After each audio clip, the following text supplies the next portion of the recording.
Hi everyone, today I'm going to give you an overview of my updated USB-C bracket that replaces the auxiliary input for your NC2 or NC3 Miata. Before we take a look at the new model, let's review what the old model looked like. Here we have it in Fusion 360. It is made up of two parts. We basically have the bracket, and then we have the front fascia. So the front fascia is really where a lot of the design work went into. So it's kind of clunky looking. It has these two little grabby claws with these little friction pads that I had in here. And then that basically holds it into place, holds the bracket into place once assembled. This is the new model. It is now made up of three pieces. We have the bracket, the fascia, and this end cap here. And instead of using friction, what it does is it just uses these clips to hold everything in place. Okay, let's quickly go over the printer settings. We'll go ahead and import our STLs. So we have the front fascia and the cap. I think these two are relatively easy to print and don't require support. So let's do those two first. Let's go ahead and just rearrange this. So we obviously want to place them in the right orientation. And what we want to do is we want to put the flat surfaces on the bed.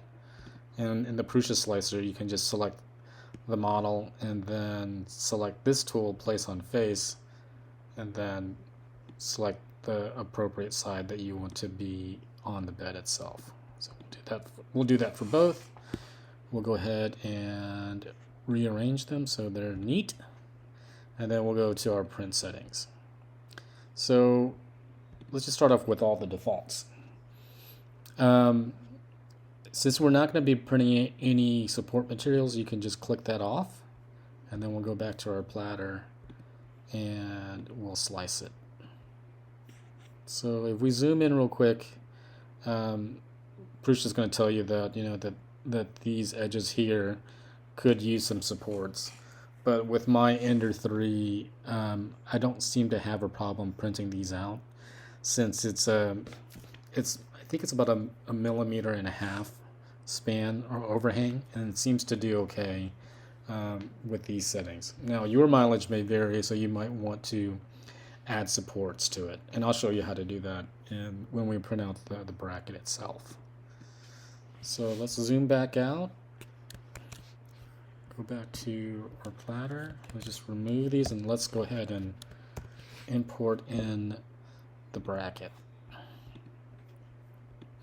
So let's talk about the orientation. So we want the little prongs here, these little stopper prongs, to be facing up. So that means we want the back side to be on the bed. Okay, now let's take a look at our print settings. So I set everything back to the defaults here. And in our case, we do want to generate the support materials. If we were just to slice it right now, just using the defaults, let's just see what that looks like. So you get these organic trees, and they end up supporting the bridges for the cutouts here.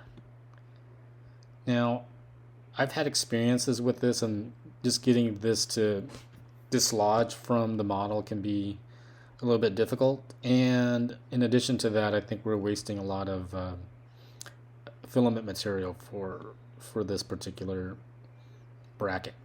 So the model that I like to use, or the style I like to use, is snug.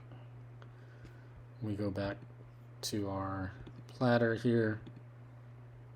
If we don't set the defaults, you can see that it actually didn't add any supports other than these little, I don't know what you call it, but these tiny layers here for supports to go into if they were to be generated. So let's go back to our print settings and continue on. Okay, so we changed the style to snug, and then we also want to make sure that the top contact Z distance is set to 0.2 This is going to make it a lot easier for you to remove the supports. And by default here, it says don't support bridges.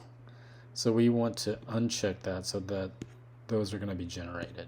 Now, let's go ahead and take a look at what that's going to look like here. Okay, so this is going to make it a lot easier for you to remove. So once it's printed, we just pop these out, and then we'll do some cleanup to remove, I guess, the base layers here. The base layers for the supports themselves. Let's take a look at the three printed parts a little bit more closely. So the front fascia and the back cap, these print out fairly easy and don't really require a lot of cleanup post printing. The bracket itself can be a little bit tricky. So I had the supports in here and those were easy to pop out, but the edges required a little bit of cleanup. So I just took a sharp knife and just was able to quickly give it a go, and it cleaned up pretty well. I use a low-end NC2-3, and the filament that I have has been around for about 6 months, and I think it's been collecting moisture just from the ambient room temperature. And it's caused a little bit of distortion in some of the layers, but I think for the most part, for our application, it should be fine. Now, let's try to do a quick assembly. So first off, we want to take the cap, and you want to insert the female end through the hole here. Insert that through, and then let's just take a look at this real quick. So we want to make sure that we have the orientation of the bracket correct. So this is the original OEM piece, and as you can see there, the little catch prongs are closer to the fascia. So we want to make sure that that's also the case in our assembly as well. So we'll just thread this through, making sure that the prongs are facing the front fascia. And then obviously we're going to insert the female end to the front fascia itself, and then you can just get this snug. So now we have the bracket. So we can just either force our way through here, but one thing I like to do is just squeeze and apply some pressure to get the bracket to bulge a little bit, and that'll help you slide on the bracket a little bit more easily. So there we have it. And then if you take a look at the bracket, there's a groove on one side. So you want to make sure that that also aligns with the groove in the back cap here. And again, we just want to go ahead and squeeze that, give it a little bulge, and it makes it a little bit easier to put in. So there you have it. These fit pretty snug, and right now I'm applying some force and they don't want to come apart, so that's good news. And the way that is designed is, if you take a look at the fascia, the slot is in a horizontal orientation, and then if you look at the back, it's in a vertical orientation.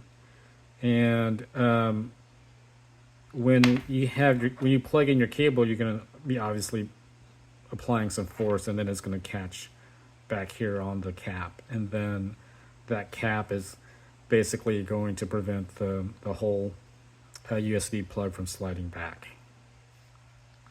Well, there you have it, folks. This is the new and improved USB bracket for your NC2 Miata.